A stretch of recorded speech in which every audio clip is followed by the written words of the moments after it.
of the things you and I talked about before, you really helped me with getting clarity around it, is the fifth law of receptivity. And you and I had a very long discussion, and you really helped me understand that. Could you share that with our audience of really what that means and how does that work with the go-giver? Well, the law of receptivity itself says that the key to effective giving is to stay open to receiving. And you might recall that in the story, Pindar, the main mentor, asked his protege, Joe, to breathe out and hold that breath for 30 seconds without breathing in. Joe tried. He couldn't do it. He ran out of breath. He's gasping. He's struggling for air. And Pindar says, "What's the matter, Joe? Can't do it?" And Joe said, "No, I can't just breathe out. I've also got to breathe in." And Pindar said, "Well, Joe, what if I was to tell you," and he said this jokingly, of course, he said, "What if I was to tell you that it's been medically proven that it's actually healthier to breathe out than it is to breathe in?" And Joe laughed. He said, "That's impossible. You've got to do both. You've got to breathe out and you've got to breathe in." Exactly.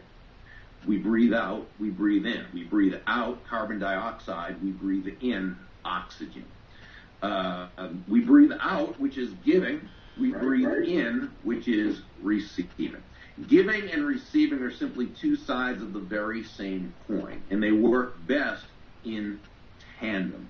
In fact, to focus on just one side of the equation, Greg, while trying to minimize the other, it's an exercise in futility, and it doesn't serve anyone, because all giving is made possible only because it's also a receiving, and all receiving is made possible only because it's also a giving. And here's the thing. All the giving in the world, and again, when we talk about giving, we're talking in the business context, we're talking about providing value to others. All the giving in the world is for naught if you're not willing to allow yourself, to make yourself available to receive in like measure. And what happens is there are so many people who really, just because of the model of the world and the lack mentality most people have received in their lives, whether through a combination of upbringing, environment, schooling, the news media, television shows, movie scripts, where, you know, you look at them, and my friend Randy Gage does a great riff on, you know, the fact that just about every blockbuster, high-selling movie that you see, there's always two types of people. There are the good people, who are usually poor, but they're happy. They're poor but happy.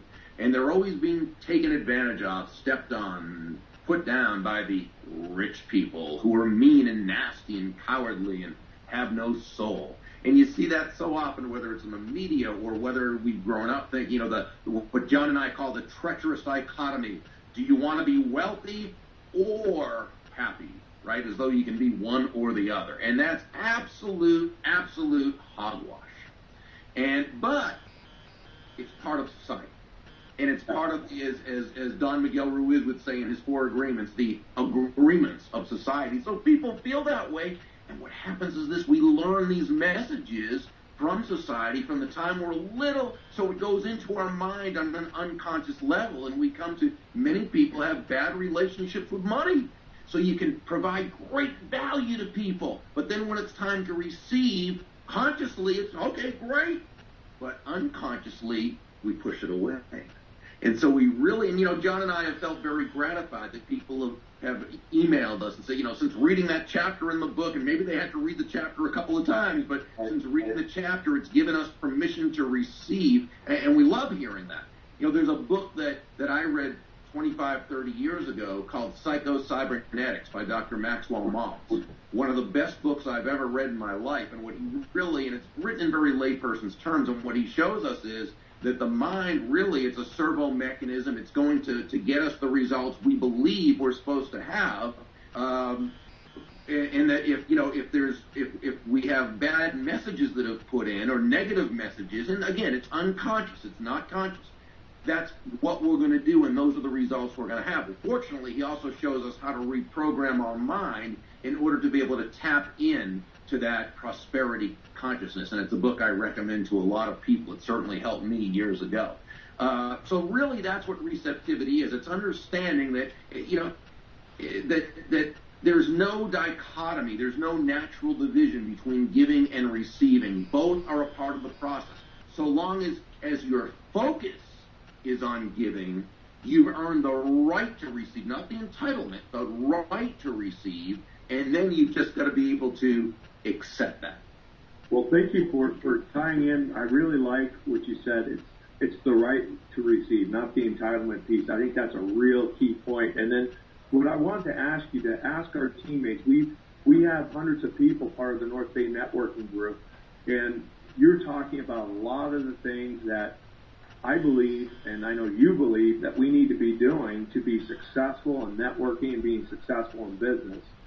What I want to ask you, Bob, what are some other thoughts that you feel somebody who's just going back out and looking for opportunities, who's been working for many years, what message would you like to send to those people? How would you like to express yourself with that? Well, first, I congratulate you on this group, and I congratulate everyone who's a part of it, because you're really taking proactive action to make things happen.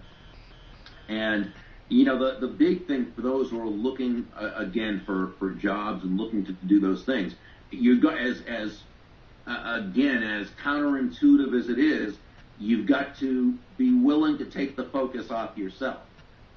First, again, it's realizing that the people who are going to hire you and want you to be a part of their company, it's going to be because they feel you bring a benefit to them. They're going to do it because they feel you're bringing them more in value than what you're asking for in compensation, which, again, please don't misunderstand. That doesn't mean that you settle for only a little bit of money. You can ask for and receive a nice compensation, so long as, again, what you're providing in value out equals that. Remember, and this is a universal, it's an immutable, unchangeable law of economics, that people will exchange their money for that which they feel is of equal or greater value than the money they're exchanging it for. And it works as well in terms of seeking employment. The other thing is that you know that the most of the really good jobs that are available, you're going to find through the hidden job market. It's not going to be what's posted. So the best thing you can do is establish this network of people. What is networking? It's the cultivating of mutually beneficial give and receive win-win relationships. Focus more, and I know, again, it's counterintuitive, focus more on helping everyone else find a job while you're still planting these great seeds and putting word out there as to what you're looking for, but focus on helping everyone in your network find a job. How it will come back to you. Not because of some science. Lost you, Bob. Not because of some pie. Oh. Can you hear me now? Now I can hear you. Yeah, we're breaking up a little bit. You're coming back. Okay, I'm not sure where we left off. No, we just missed a little bit of it, but I can still hear you. But I want to tell you that just exactly what you said. Two people from State Farm, and that's Matt Doms. You're back. Matt Doms and Aubrey Nielsen. It's unbelievable. Everything you're saying has been true in my life. We're using the principles of the book, The Go-Giver, because one of my friends gave me the book, The Go-Giver. I read it cover to cover, and it really, really, using those principles, helped me grow my business. And also, my other friend who gave me, Aubrey Nielsen, gave me The Go-Giver Sells More. It took it to a whole different level.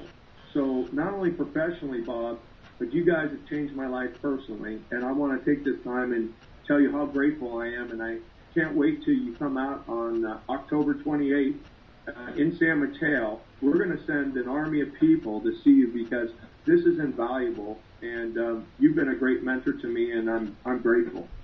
Well, thank you. I really appreciate what you're doing, and just have all the admiration in the world for you, Greg, and look forward to finally meeting you in person next month, or actually next month or 2 months. I'm not sure what it is, but pretty soon, so I'm looking forward to it.